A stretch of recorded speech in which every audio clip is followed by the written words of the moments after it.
নমস্কার, কলকাতা টিভিতে আপনাদের স্বাগত। আমি আশিস চট্টোপাধ্যায়।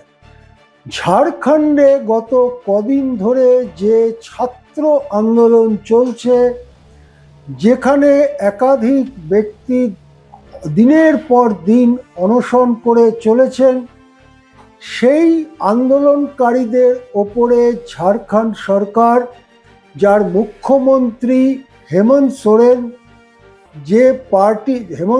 যার পার্টির নাম ঝাড়খণ্ড মুক্তি মোর্চা, সেই সরকারের দমন পীড়নের বিরুদ্ধে এবারে মুখ্যমন্ত্রীকেই চিঠি লিখে বসলেন রাহুল গান্ধী। আমাদের মনে রাখতে হবে, যেটা নিয়ে আমরা একটু পরে আরো বিস্তারিতভাবে বলবো, যে ঝাড়খণ্ডে যে সরকার চলছে সেই সরকার কিন্তু ঝাড়খণ্ড মুক্তি মোর্চা অর্থাৎ হেমন্ত সোরেনের পার্টি এবং কংগ্রেস অর্থাৎ রাহুল গান্ধীর পার্টি, এই দুটো পার্টির কোয়ালিশন সরকার। একা ঝাড়খণ্ড মুক্তি মোর্চারও বিধানসভায় গরিষ্ঠতা নেই, একা কংগ্রেসেরও বিধানসভায় গরিষ্ঠতা নেই। অর্থাৎ সরকার চালানো দুই বন্ধু দলের মধ্যে সরকারের কোনো অ্যাকশন নিয়ে এত তীব্র মতবিরোধ প্রকাশ এবং সেটা প্রকাশ্যে আসা দেশের রাজনীতিতে যথেষ্ট গুরুত্বপূর্ণ হতে চলেছে। ককরোচ জনতা পার্টি গঠিত হবার পর থেকেই যেভাবে সারা দেশের রাজনীতির জল গড়াতে শুরু করেছে, তারই সর্বশেষ ঘটনা আমরা দেখতে পাচ্ছি। একটা দেখছি ঝাড়খণ্ডে, আরেকটা দুর্ভাগ্যক্রমে আমাদের রাজ্য পশ্চিমবঙ্গে, যেখানে একজন ককরোচ জনতা পার্টির কর্মী, তাদের বাড়ি ভয়ানকভাবে আক্রান্ত হয়। সেই আক্রমণে সেই অল্প বয়সী ছেলেটি গুরুতর আহত হন। তার থেকেও দুঃখের কথা, তার পিতা তিনি নিহত হন সেই আক্রমণে। সেই ঘটনা আমাদের সামনে রয়েছে। এই পরিস্থিতিতে ঝাড়খণ্ডে যে আন্দোলন চলছে তার উপরে পুলিশি দমন পীড়নের বিরোধিতা আগেও রাহুল গান্ধী করেছেন। এবারে একেবারে চিঠি লিখে দিলেন এবং চিঠির বিষয়বস্তু মিডিয়ার কাছে এসেছে। সেই চিঠিতে রাহুল গান্ধী যা বলেছেন তাতে গুরুতর মতপার্থক্য তৈরি হচ্ছে ঝাড়খণ্ড সরকারের অন্দরে। এটা মনে করার যথেষ্ট কারণ রয়েছে। কি লিখেছেন রাহুল গান্ধী? আমি রাহুল গান্ধীর কথাটাই যেমন ইংরেজিতে লেখা আছে আমি পড়ে দিচ্ছি, পরে বাংলায় একটুখানি তর্জমা করব।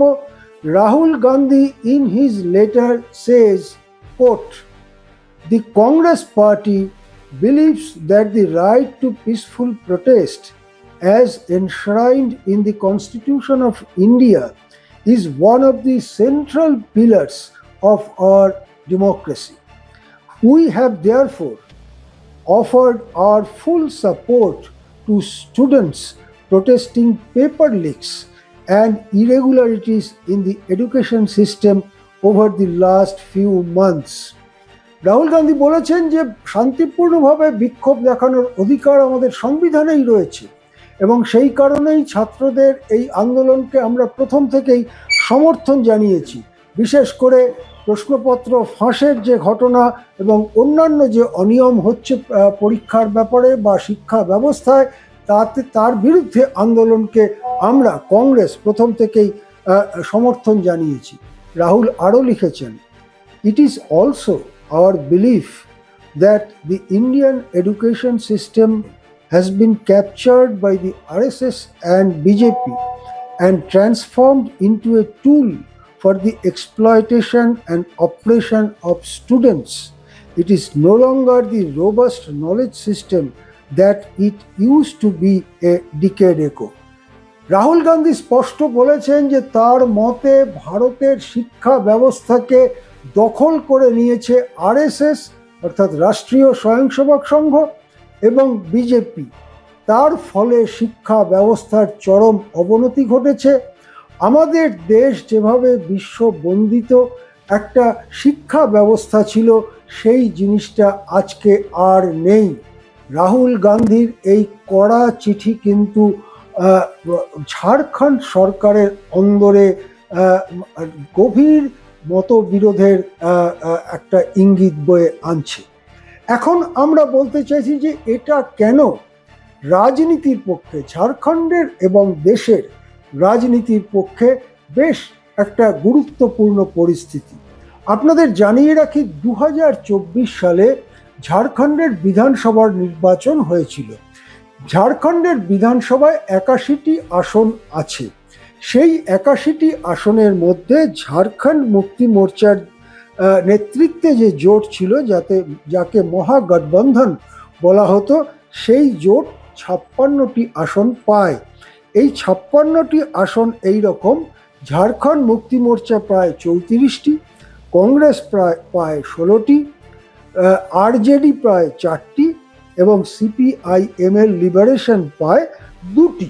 এই নিয়ে 56টি আসন। এখানে স্পষ্টই দেখা যাচ্ছে যে 41-42টি আসন না পেলে ঝাড়খণ্ড বিধানসভায় গরিষ্ঠতা পাওয়া যায় না, যেহেতু মোট আসন 81। কিন্তু ঝাড়খণ্ড মুক্তি মোর্চার হাতে রয়েছে মাত্র 34 আসন, কংগ্রেসের হাতে রয়েছে 16 আসন। সুতরাং এরা কেউই একা সরকার গঠন করতে পারবে না।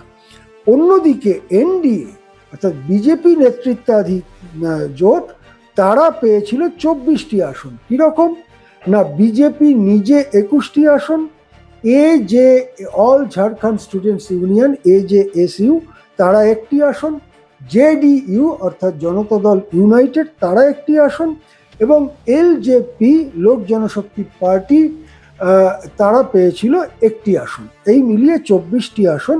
এছাড়া অন্য একটি ছোট দল তারা 1টি আসন দখল করেছিল।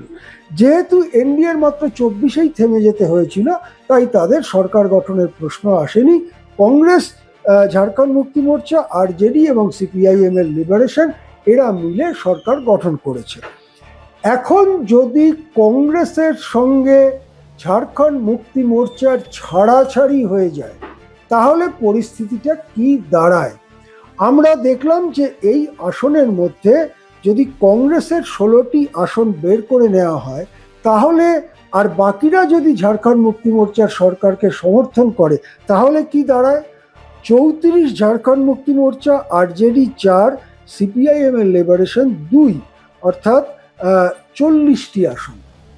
কংগ্রেস ছাড়া বাকি দলগুলো মিলিত 40টি আসন। সেক্ষেত্রে 81 জনের বিধানসভায় এই সরকারের গরিষ্ঠতা থাকে না।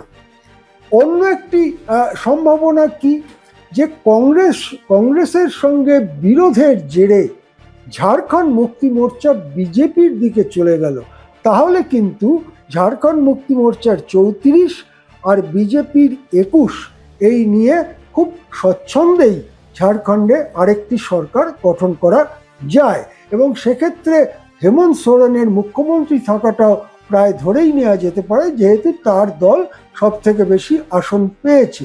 সুতরাং ঝাড়খণ্ডে কংগ্রেসের সঙ্গে ঝাড়খণ্ড মুক্তি মোর্চা পরিচালিত সরকারের যে বিরোধ দেখা দিচ্ছে, তার মধ্যে বিরোধী রাজনীতির, এদেশের বিরোধী রাজনীতির গুরুত্বপূর্ণ উপাদান ক্রমেই সামনে আসছে। এটার যদি একটা মীমাংসা কংগ্রেস এবং ঝাড়খণ্ড মুক্তি মোর্চা না করতে পারে, তাহলে অদূর ভবিষ্যতে ঝাড়খণ্ডের যে সরকার, সেই সরকারও কিন্তু বিপদের মধ্যে পড়তে পারে, এই রকম আশঙ্কা তৈরি হয়েছে। এখন দেখা যাক ঝাড়খণ্ড মুক্তি মোর্চা, তাদের নেতা হেমন্ত সোরেন এরা কি পদক্ষেপ নেন এবং কংগ্রেসের সঙ্গে সম্পর্ককে আগের মতো উষ্ণতার পর্যায়ে নিয়ে যাওয়ার জন্য নতুন কোনো কথা হেমন্ত সোরেনের পক্ষ থেকে সামনে আসে কিনা। এখন এ পর্যন্তই। দেখতে থাকুন কলকাতা টিভি।